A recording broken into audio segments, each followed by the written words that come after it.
Les émois d'une voix, saison 3, épisode 1, la touche delete. L, E majuscule, 2 L, E, a, quand on y pense bien, une aussi grande propension à jeter qu'à conserver.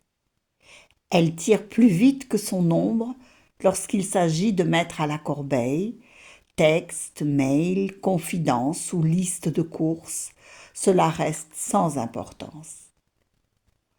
Tout, un jour ou l'autre, passera par le broyeur de sa mémoire, par cette touche delete de son clavier du cœur. Et pourtant, à qui lui demande le pourquoi du comment, elle se montre soudain embarrassée, mi-souriante, mi-fâchée, d'une telle question, somme toute très personnelle, à laquelle elle va tenter de répondre sans savoir si elle et les autres, peu importe les autres finalement, si elle en sera plus éclairée. Elle se souvient du roman de Benoît Groult, La touche étoile, paru en 2008. Pudeur, humour, sincérité, insolence, tels sont les ingrédients de la touche étoile. L'âge est un secret bien gardé. Dire ce qu'est la vieillesse, c'est chercher à décrire la neige à des gens qui vivent sous les tropiques. Pourquoi leur gâcher la vie sans soulager la sienne? Je préfère nier l'évidence en bloc et me battre le dos au mur tant que je peux encore gagner quelques batailles. Car, il faut le savoir, en plus d'ouvrir la porte à bon nombre de maladies, la vieillesse est une maladie en soi.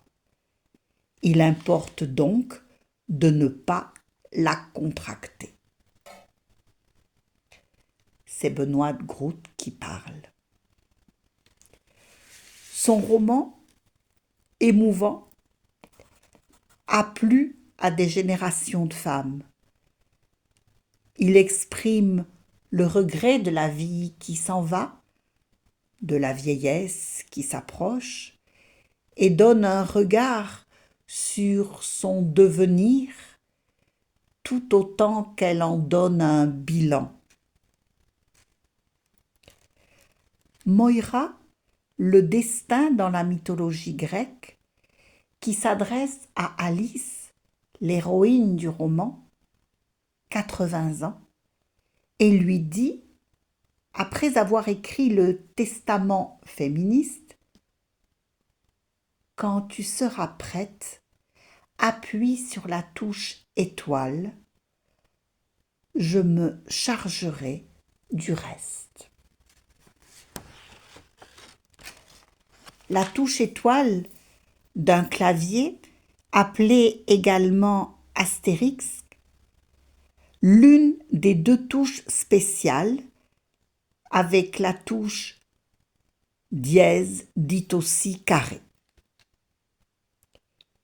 Ici, l'auteur, on le sent bien, choisit une touche spéciale qui la conduira loin, là-haut, paradis ou enfer, là où elle devra aller inéluctablement.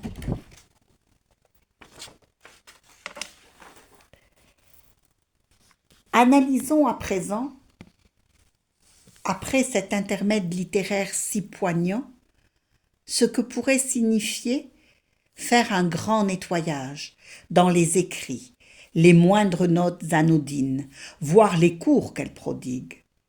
Tout cela compulsivement, en retenant sa respiration, au creux du ventre, l'envie d'en finir avec tout cela. Tabula rasa, littéralement table rase. Concept épistémologique selon lequel l'esprit humain naîtrait vierge et serait marqué, formé, impressionné, entre guillemets, au sens d'impression sensible, par la seule expérience. Selon Bacon, Descartes ou Locke, il considère l'essentiel qui est le fait d'opérer une purification de ce même esprit pour y distinguer les traits fondamentaux des traits accidentels. Pour elle, ce besoin de vider, nettoyer, supprimer reste plus épidermique. Elle le craint.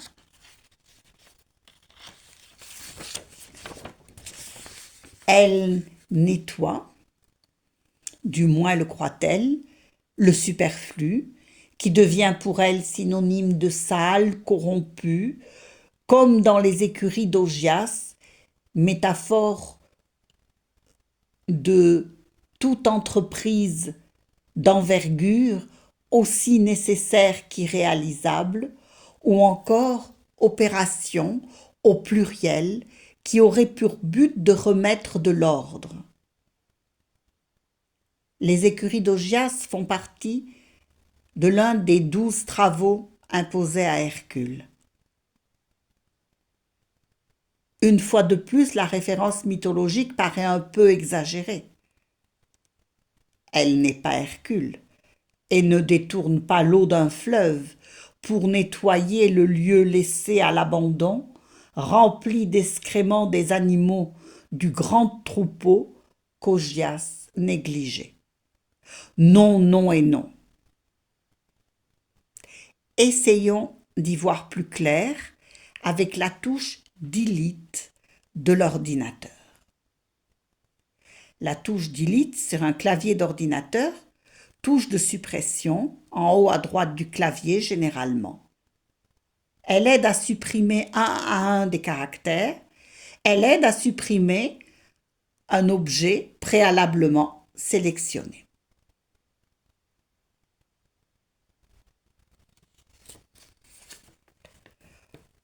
Pourquoi faire Alt, Ctrl, Delete? C'est un raccourci chez Windows, également signe de malfonctionnement d'une application.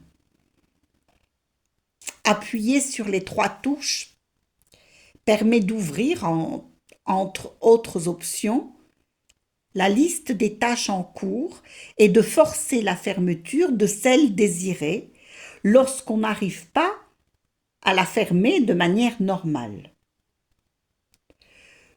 Une sorte de relance d'un système défaillant, et l'on dit bien rebooter le computer, et elle, malicieusement, dirait rebooster le computer.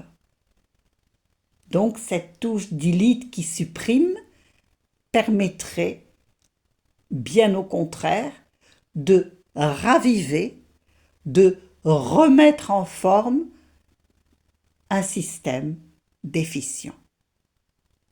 À méditer.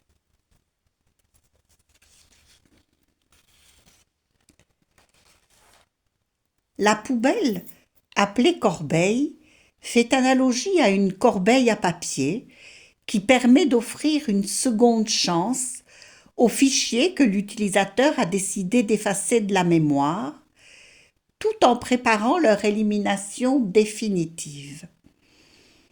Il existe la possibilité de vider la poubelle, ou bien elle se vide selon une périodicité admise par le système, 30 jours par exemple. Le bouton « Vider la poubelle » permet quant à lui de supprimer définitivement tous les fichiers présents dans la corbeille et de libérer l'espace utilisé. Libérer, se libérer, c'est bien de cela qu'il s'agit. Pour elle, E majuscule, 2 L, E. car ce qu'elle désire plus que tout, c'est supprimer, faire disparaître ce qui lui paraît pesant, gênant. Et elle aime les mots comme pour supprimer une douleur. Vider pour mieux remplir? Le syndrome de la page vide où l'écrivain, bloquant devant sa feuille, un stylo à la main ou devant son écran, doigt sur le clavier, ne sachant pas ou plus quoi écrire, n'est pas véritablement le problème de elle, plus dans la logorée, c'est certain, que dans la rétention. Mais peut-on gommer, effacer les paroles? Les paroles s'envolent, dit-on. Mais n'ont-elles pas blessé, peut-être? N'ont-elles pas rempli de joie, au mieux? N'ont-elles pas aussi laissé indifférents leurs destinataires à minima? Qui se souvient encore de Oui Oui et la gomme magique de Enid Blyton? Qui vient frapper chez Oui Oui d'aussi bon matin? Encore ce polisson d'Isidore. Le coquin vient de perdre la précieuse gomme magique de sa grand-mère. Une gomme qui n'efface pas que les fautes, mais aussi les meubles, les habits et même les maisons. Quelle catastrophe! Gommer, c'est abolir, absoudre, chasser, éclipser, effacer, enlever, estomper, lever, ôter, réparer, retrancher. Gomme à effacer, objet mou en caoutchouc ou en matière plastique qui sert à effacer les traits faits par le crayon, le fusain et dans certains cas l'encre. Ancêtre, en quelque sorte, de la touche delete.